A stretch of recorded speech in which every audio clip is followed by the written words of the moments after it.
हड़प्पा सभ्यता, सिंधु घाटी सभ्यता अपनी समकालीन सभ्यताओं में अपने नियोजित नगरों और उत्कृष्ट जल निकास प्रणाली के लिए सबसे अलग मानी जाती है। ये विश्व की पहली नगरीय सभ्यता थी। हड़प्पा सभ्यता के नगर नियोजन की मुख्य विशेषताएं निम्नलिखित हैं।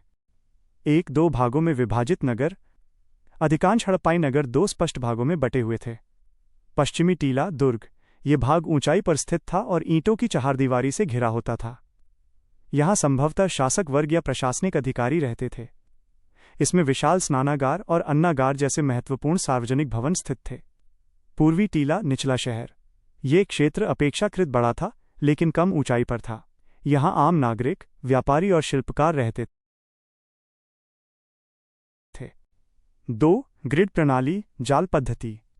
हड़प्पा के नगरों की सबसे बड़ी विशेषता उनकी ग्रिड प्रणाली थी। सड़कें एक दूसरे को 90 डिग्री समकोण पर काटती थीं, जिससे पूरा शहर आयताकार ब्लॉकों में विभाजित हो जाता था।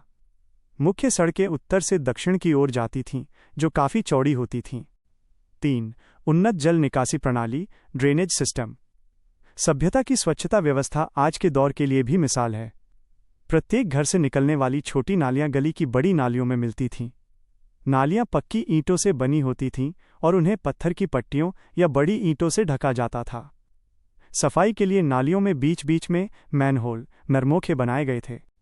4. भवनों की संरचना। पक्की ईंटों का प्रयोग। धूप में सुखाई गई और आग में पकाई गई ईंटों का बड़े पैमाने पर उपयोग होता था। ईंटों का अनुपात निश्चित 4:1 होता था। घरों का डिजाइन। घरों के बीच में एक आंगन होता था, जिसके चारों ओर कमरे बने होते थे। लगभग हर घर में अपना स्नानघर और रसोई होती थी। गोपनीयता। घरों के मुख्य द्वार मुख्य सड़क पर न खुलकर गलियों में खुलते थे।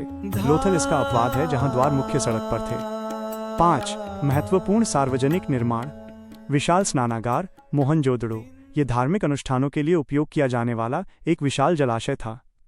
इसमें पानी के रिसाव को रोकने के लिए बिटुमेन का लेप लगाया गया था। अन्नागार। अनाज के भंडारण के लिए बड़े बड़े गोदाम बनाए गए थे, जो ये दर्शाते हैं कि यहाँ की अर्थव्यवस्था और प्रशासनिक व्यवस्था अत्यंत सुदृढ़ थी। निष्कर्ष।